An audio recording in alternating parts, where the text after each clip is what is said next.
mark. On your mark. Get set. Get set. Now ready. Ready, go.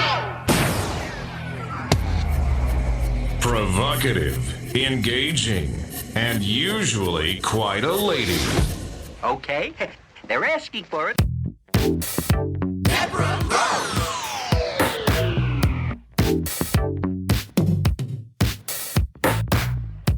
The big story of the week is, of course, the meeting between President Donald Trump and Ukrainian President Volodymyr Zelensky. I want to say this up front, that I have an open heart for the people of Ukraine because they are the victims of an incredible atrocity, the atrocities of war. So my heart goes out to them. I also want to say that I do not trust Volodymyr Zelensky. There is nothing about that man that is trustworthy. Ukraine has long held the distinction of being a very, very corrupt country. Now, Transparency International, they are what's considered the premier organization for evaluating corruption in countries around the world. Well, I think it was as late as 2016. Ukraine was on the same level, the same rank as Russia for corruption. Granted, it has improved for sure, but that country is corrupt. So, Deborah, what does that have to do with what's happening today? I think it has a lot to do with it. Let me just say this. Let's go back because this is important. I think this is critical to what happened at the Oval Office just a day or so ago. If we go back just a few short years ago, remember when President Trump was impeached? I think that Volodymyr Zelensky was at the center of that impeachment. And here's what I mean. The Democrats and some Republicans, but mostly the Democrats, they really wanted to dump a lot of money into Ukraine. This is what they wanted to do. The Ukrainians had been asking for military assistance, not boots on the ground, but they wanted equipment for years. It actually started with the Obama administration, because remember when Russia went into Crimea. The Ukrainians, they are not equipped militarily, alone, by themselves, autonomously, to fight a war against Russia. So they asked the U.S. for equipment. And President Obama responded by giving them blankets and MREs, those ready-to-eat meals. Well, yeah, it's cold there, and sure, soldiers get hungry, but that wasn't going to help their cause, not at all. So Obama's out of office. In comes Donald Trump, and they ask, help us, please. We need some more equipment. And Donald Trump sends javelins, the Javelin missiles. That helped them. That's what helped them keep those tanks back, if you recall. But there was still a desire, and he was asking for money, and lots of it. President Trump was reluctant to just dump money into Ukraine. And that did not sit well with Democrats at all. They did not like that. So here's where the story gets a little bit tangled. Donald Trump acknowledges that he picked up the phone and he called President Zelensky. And he told President Zelensky, I think we have an issue here. Joe Biden, because Donald Trump was about to run also for his next term, Joe Biden, I believe this, he said. I believe Joe Biden is crooked. I think he's dirty. I think he and his son, they have been in cahoots with high-level Ukrainian officials taking money. Can you look into that? Now, you may say, well, he had no business doing that. You may say that, oh, he was just trying to get something on Biden so that he could use it against him in his upcoming election. And a lot of people said that, but I don't believe that's true. I think there had long been circulating rumors that the Biden family, they were on the take. And we later learned that, yeah, they were on the take. And we saw the proof of that with the House Investigative Committee and also the fact that Joe Biden pardoned everybody in his universe. But I digress. So the phone call is made. However, Lieutenant Vindman, he says that, wait a minute, I was just going past the Oval Office and I heard President Trump on the phone. And from what I gathered, he was on the phone with Volodymyr Zelensky. And what I heard, and I'm putting quotes around this, was very troubling. So he races and he reports this. Donald Trump was on the phone with Volodymyr Zelensky, and it was a very disturbing, troubling discussion. Well, the Democrats took that information and they filed impeachment charges against Donald Trump. They cited that he was trying to manipulate or interfere with the 2016 election. This was all really about the fact that Donald Trump was not willing to just dump money into the hands of Volodymyr Zelensky. Yes, he wanted to help the war effort. He gave the Javelin missiles, but you know Donald Trump by now as well as anybody else. He just does not believe in just dumping money. He wants some return on the investment. So he says, slow down. It could be said that part of that return, before I just go giving you money, I need to find out what's all this corruption I'm hearing about. Now, it doesn't take a rocket scientist to figure this out. That was essentially a setup. I don't believe for one moment that Lieutenant Vindman just so happened to be walking past the office and heard this troubling discussion. I don't believe it for one moment. And I also hold open the possibility that it was Zelensky himself that contacted the Democrats, backed up by Vindman, to use that to strong-arm the president to send money. I just believe that. I believe it because Ukraine is known for being corrupt. And if you want some real insight as to who Zelensky really is, there's a fantastic article in The Spectator right now, and you can take a look at it. It's about the fate of Ukraine. Actually does not rest with Zelensky, but with Trump. Take your time and read that article. And I'm suspicious of Lieutenant Vindman. I'm suspicious that there is a synergy, a relationship between he and Zelensky. I believe that because Vindman was born in Ukraine, and while he was raised here in the U.S., I just think that there is some sort of synergistic relationship between those two. I believe that Vindman has ties in Ukraine. And most importantly, I just don't believe that in these types of situations, coincidences just happen. I don't believe in coincidences. He just so happened to be going past the president's office at that time. Not buying it. So the point that I'm really making here is that I don't trust Zelensky. I just don't. And his display at the Oval Office, it just intensified my doubts about his integrity. That's all that did. The meeting between President Trump and President Zelensky was actually supposed to be a signing of the agreement for rare earth minerals. Ukraine is in abundance of, they have tons of it, but they have no means or ability to extract it, to process it, to use it. And the U.S. was willing to come in and do those things in exchange for 50% of the proceeds from the sale of those minerals.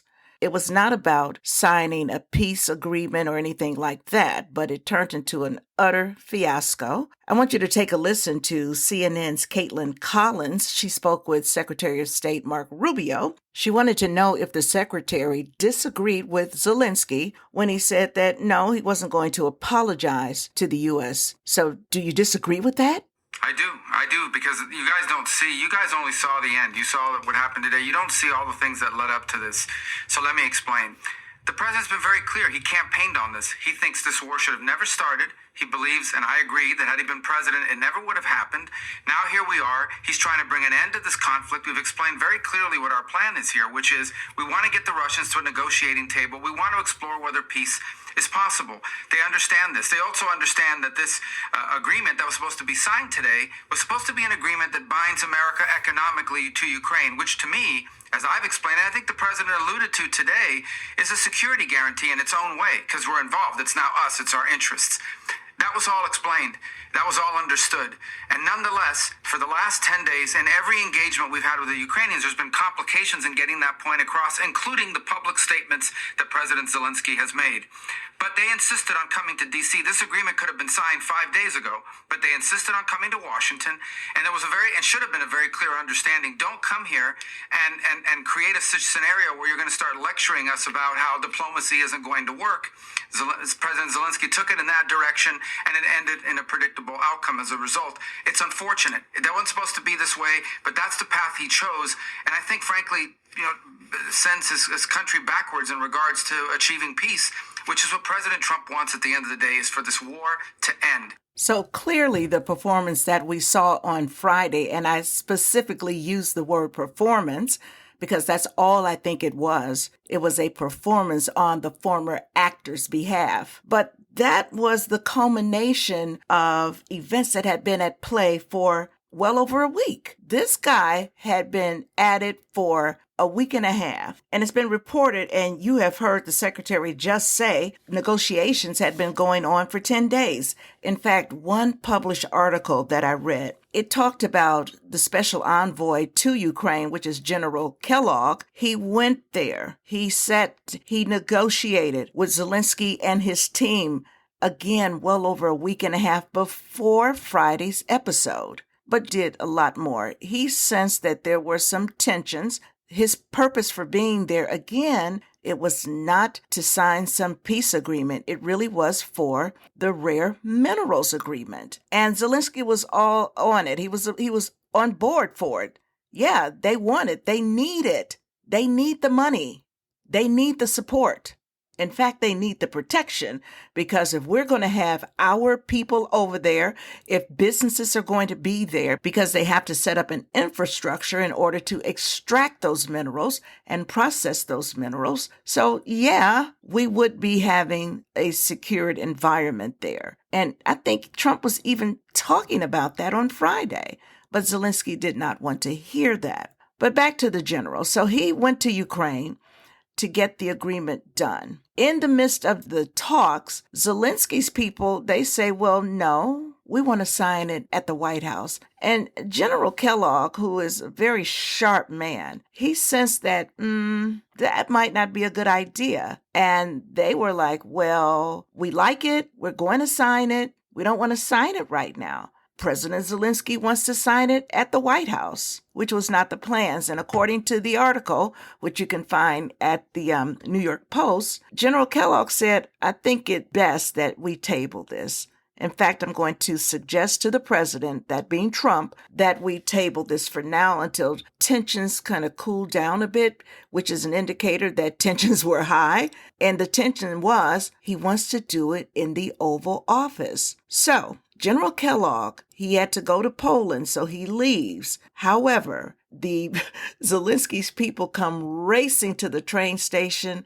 They have the documents that Kellogg left intentionally, and they say, okay, listen, we have no problem again with the document itself or the agreement, but come on. He wants to be in the Oval Office. He wants to sign the deal there. And I'm sure it was against his better instincts that he went on back and he let the president know what time it was. Zelensky claims that he was invited, and there is some debate. Was that an open invitation? You're always welcomed at the White House, or was he specifically asked to come to sign?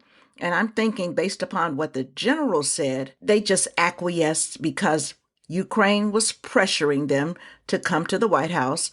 And that's what they did. They said, okay, come on. The next stage of the negotiations was to be President Trump arranging a sit down between Putin and Zelensky to begin talks of a ceasefire. This is all the backstory, because there clearly is a backstory to what happened on Friday. And it really is important to know that the Critical Minerals Agreement, it was actually ratified by Zelensky's cabinet of ministers. This was according to a source from Ukraine's parliament. So everybody was on board. The only thing that was left to do was the signatures. That's all they needed to do, was to sign. And of course, that never happened. Zelensky made sure of that. So to me, that was a power play. All of the talks, all of the phone calls, all of the meetings, the negotiating, the agreements, and then the only thing left to do is to sign. and they insisted that Zelensky get to the Oval Office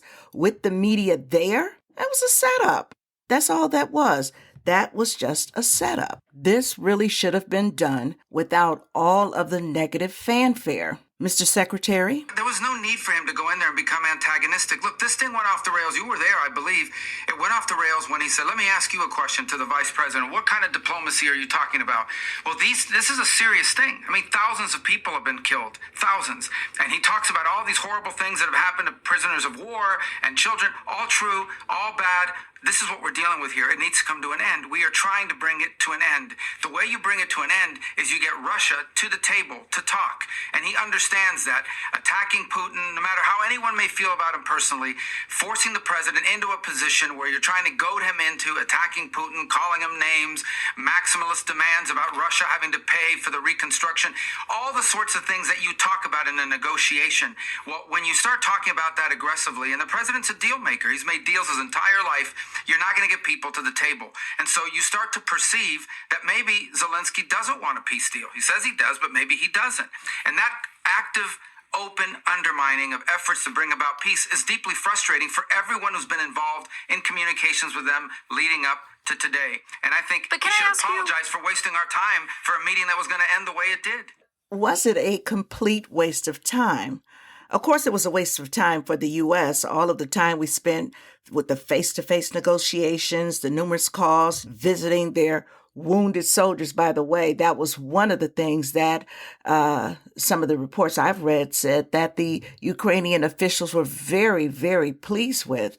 And why one of the reasons that they wanted to sign the agreement so quickly is because General Kellogg's expertise at diplomacy. Yeah, he went to visit Ukrainian soldiers that were in the hospital. He took his time. He listened. They said they liked his straightforward approach to negotiations.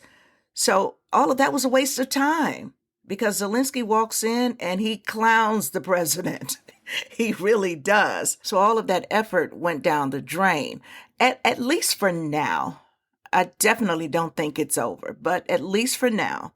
But it was not a waste of time for Zelensky. I think he got just what he wanted because I am reminded, and I think it was J.D. Vance that brought it up on Friday, that during the last campaign, Zelensky came to the U.S. He went out and I think that was in Pennsylvania, stomping for Harris because that's essentially what he was doing. And he's free to do that. There's, no restriction on that. But I just think it's odd that he had no insight. He had no prognosticating abilities to know who would win that election. I think it's odd that he would go out and pick a side. And as it turned out, he picked the wrong side. And this is why I think he has deep ties with our deep state. I do. I think it's not a coincidence that he performed that way. I think he wants pressure put on President Trump. He doesn't want the relationship that says, okay, I want you to be accountable for what we are giving you. You're not just going to get. This is going to be a give and take. Thus, the rare minerals agreement. I don't think he likes that. I think he loved the situation where money was just pouring into their coffers. He really liked that. No accountability whatsoever. As a matter of fact, I went on the GAO's website, the General Accountability Office's website, and I went to the Ukraine page. And there in black and in white, they state how much they've given to Ukraine in equipment, in monies. And they also state in black and white, we have no way of measuring where any of that went. We have no way of determining how any of that was used. We don't know what happened with the equipment. We just know what we gave. See, that's not going to play under a Trump administration. And he knows this. This he knows. And he wants to jockey. He wants to position himself. He's trying to make a power move. Now, in fairness to him, and I'd love to be fair, when he says that he doesn't trust Putin, he's got good reason not to trust Putin. But on the other hand, all of Putin's bad acting, all of his horrific actions occurred under other presidents. It happened during the Obama administration. Soon as Obama got in there, Vladimir Putin took off. started doing exactly what he wanted. I remember when he went in and attacked Georgia. He went into Crimea. He has no problem, bucking up against anybody except Donald Trump, because he did nothing when Trump was in office. But when Trump was out of office, he roared back. And I would have done that too if I was a horrible dictator. Knowing that Joe Biden was in office, yeah, who wouldn't have done that? But under Trump, he knew better, because Trump is unpredictable and Trump plays no games. But Trump is fair and Trump is a negotiator. So back to Zelensky. Why wouldn't he want to sit down? And why wouldn't he want to follow through on his promise to sign the agreement after having begged and pleaded to do it at the Oval Office? Because he had no intentions on doing that. That was his long con. He wanted to make a show of it. And he's got some of the effects that he wanted. If you look at the media, boy, they are really angry at Donald Trump. Social media, lots of people, they're so mad at Donald Trump. Oh, he was so rude to Zelensky. I'm embarrassed. It's horrible. Well, it wasn't horrible. Zelensky was the bigger man in this situation. No, he wasn't. He was the big actor. Maybe he'll get an award for that at some point. But no, you have to ask yourself, a country that has been at war for years now, that has lost so many of their people, casualties, lots of wounded people, 3 million people fled the country. You would think that if the only country on the face of the planet, which is the United States, has stepped up and said, listen, we want to work to try to help end this. We want to help you. And if you kind of just know just a little bit about the terms of the agreement, it was pretty much a no-brainer, because Ukraine, again, they are rich in these critical minerals. They're rich in it. I was reading from a guy, his name is Alexander Kubrakov, and he is the former Ukrainian Minister of Infrastructure. And here's what he said. He said, Ukraine needs investments and technology from the U.S. He said, be realistic. We were not able to construct even one new mine during the 30 years independence from the Soviet Union. That was like, wow. They've been liberated. They've been independent for all those years, sitting on all of this wealth. But he said, let's be real. We couldn't even afford to construct one mine to extract any of those minerals. We couldn't begin to even dream of processing it, let alone selling it. We truly need the U.S. So why would Zelensky do that? Now, I've seen some articles I've read where some critics say, well, that's kind of like pie in the sky deal. It would be a couple of decades before they realize any of the profits there. But other experts have said this, including the guy that I just shared his comments. They say that, you know what? We would be looking at anywhere from 5 to 7 years. That's what it would take to build out the necessary infrastructure. And with the investments from the U.S., we know that this would happen, and it would happen efficiently. That deal was valued at about $500 billion. 50-50 split. We get half, they get half. And our half is actually them paying us back for the money that we have given them. Plus some interest and a big tip. And with that comes the security portion of it. I'm not going to go over that again, but to me, I'm just scratching my head. You know you're in trouble, Zelensky. You know your people are dying. You know you really don't have anybody else to fight for you. Oh my gosh, when you read that article in The Spectator, you're going to be like, what? Actually, Zelensky himself is pretty much a dictator. Shh. They don't like to talk about that. That's why I think President Trump was correct. I think he's right when he says that Zelensky doesn't want peace. He doesn't want peace. No. He wants peace, but he wants power more. No, I don't agree with that, Deborah. All of his people are dying. So many of his people are dying. I don't agree with that. No, you can believe it. Look at what happened in our own country. Our own government, our president, they decided to swing our borders wide open, putting Americans at risk. Go back to my previous podcast. I've said this before. Those fake numbers that they kept using, 10 to 12 million. I've been saying It's probably more in the area of 20 million. And Tom Homan just said it's at least 20 million. But I digress. So I think the president is right. That's not his main objective right now. You saw what I saw today. That was not a man that wanted to make peace.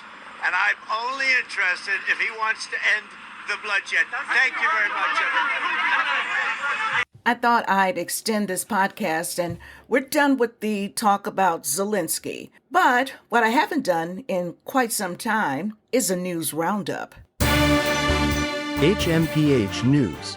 We report news from around the world and around the corner. Good evening. The long-awaited list of the files held by high-end pimp and professional pervert Jeffrey Epstein have been released. Or have they really? Well, here's what we know so far. This report is from Ari Haight, WPBF 25 News in West Palm Beach. The documents were released in 4 categories. The first one marked evidence list, though it does not say from which case the evidence is from. The list includes things like girl pics, nude book 4, massage tables, and a list of sex toys. Next up are the list of flight logs, hundreds of pages of people who traveled on Epstein's plane spanning the years 1991 to 2005. Many of the names on here we've seen before, like former President Bill Clinton and actors Kevin Spacey and Chris Tucker, none of whom have been accused of any wrongdoing. Next up is Epstein's contact book, heavily redacted to hide addresses and phone numbers. This has also been released in the past and contains names like President Donald Trump, former Senator John Kerry, and a direct line to the White House. Again, these are just contacts Epstein had, not accused of any crimes. And finally, there's a section called Masseuse List. Every name on here is redacted, possibly women who were victims of Jeffrey Epstein. 254 lines in all. And Attorney General Pam Bondi tonight says although she requested every document connected to the Epstein case, she says she only received a few hundred pages. She believes the FBI still has thousands of documents that they did not turn over. Bondi has told the FBI she expects those documents on her desk by 8 o'clock tomorrow morning. Reporting live, Ari Haight, WPBF 25 News. So while it is true that the files have been released, what we haven't gotten are the files containing the client list. Now, if you listen only to the mainstream media, or is that lamestream, you would have thought that the client list had, in fact, been released. Well, contact lists are one thing, but being a wealthy mover and shaker as he was, no one should be surprised that he has an extensive list from people from many different walks of life. Heck, I look at my own contact list in my phone, and I don't even remember who half those people are. Just a footnote here. Donald Trump, his name will not be on the client list. Well, how do I know that? Think about it. If it were, then that would have been major news during both of his campaigns. And there's another point of news here that you should know about. In November of 2021, during Ghislaine Maxwell's trial in New York, a young woman identified as Jane said that Epstein took her to Mar-a-Lago in 1990 when she was just 14 years old. Jane testified under oath that Donald Trump engaged in absolutely no improper behavior. I should also add that in the early 1990s, Donald Trump banned Epstein from Mar-a-Lago. In other news, you may not know the name of Charles Littlejohn, but if you do, it may be because he leaked your tax documents. You may recall Littlejohn was the man responsible for leaking the tax documents of President Donald Trump. Specifically, he leaked the documents to the New York Times and to ProPublica. That's a left-wing news outlet. The 38-year-old was a contractor working for Booz Allen Consultancy. Littlejohn stated that he purposely sought out the job at the IRS as a consultant to specifically get his hands on President Trump's tax returns. But the Justice Department under Merrick Garland was very lenient on Mr. Littlejohn, lenient because this was at the height of a presidential campaign. And by now, we all know how Garland felt about election interference. He wouldn't tolerate it. Well, kinda, sorta, unless it was Donald Trump. Nevertheless, this is news today because it's now being released that not only did Little John get his hands on President Trump's tax returns, but also those of Elon Musk and 405,427 other taxpayers. And of that number, about 89% were businesses. Now, if I can take off my objectivity jacket here for just a moment. There, let me take a wild guess. I'm willing to bet that most of those businesses were small with conservative ties. The Trump administration is applying yet another tool in its arsenal to crack down on illegal immigration. It's a registry, which will include fingerprinting. Here's Christine Frizzell, NBC Montana, with more. The order applies to all people in the United States illegally, requiring anyone 14 years and older who's in the country 30 days or longer to give fingerprints and provide an address. Those who don't face a $5,000 fine or jail time. These folks that are here in this country illegally can self-register.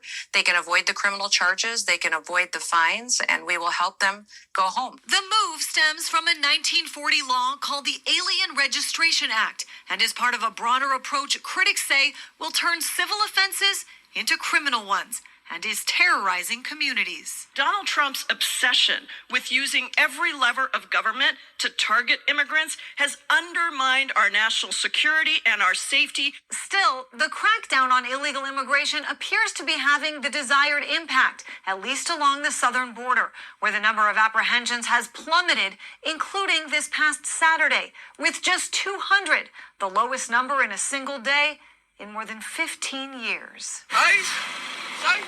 But that's not stopping Immigration and Customs Enforcement from stepping up actions inside the country. This video from Colony Ridge, Texas, near Houston, shows people being stopped, fear spreading throughout the largely Latino community, where some worry their family members will be next. Uno tiene el temor de ir a Honduras. There's a lot of criminal activity, she says. If someone is deported from here, you're going back to certain death. Immigration and Customs Enforcement posting it made 118 arrests in Colony Ridge, including those charged with criminal sexual conduct, homicide, theft, and other offenses.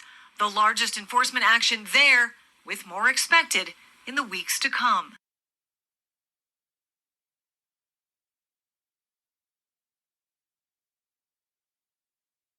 That numbnut that you heard in the piece claiming that the crackdown is undermining our safety was Squad member Congresswoman Jayapal from Seattle.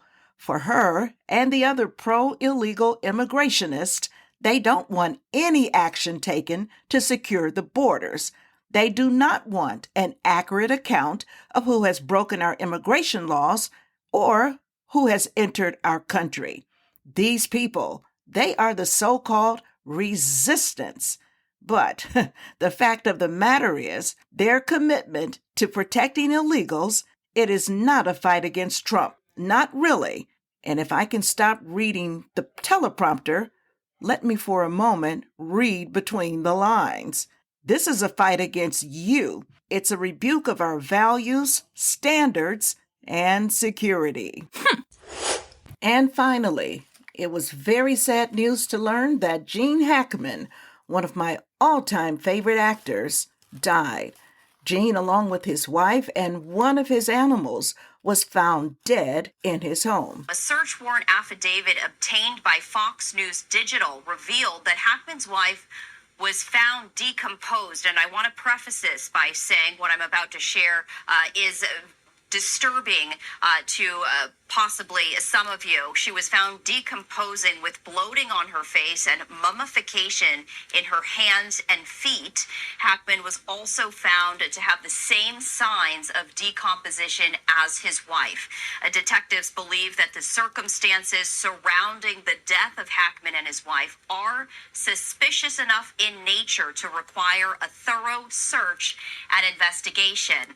When two Santa Fe County Patrol deputies arrived at the scene, they walked to the front of the residence, and that is when they found the front door slightly open.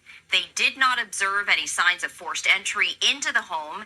That is according to the warrant. After they entered the residence, they immediately observed a bathroom to the left of the front door. The door of the bathroom was opened, and that is where they discovered the body of Hackman's wife lying on the ground.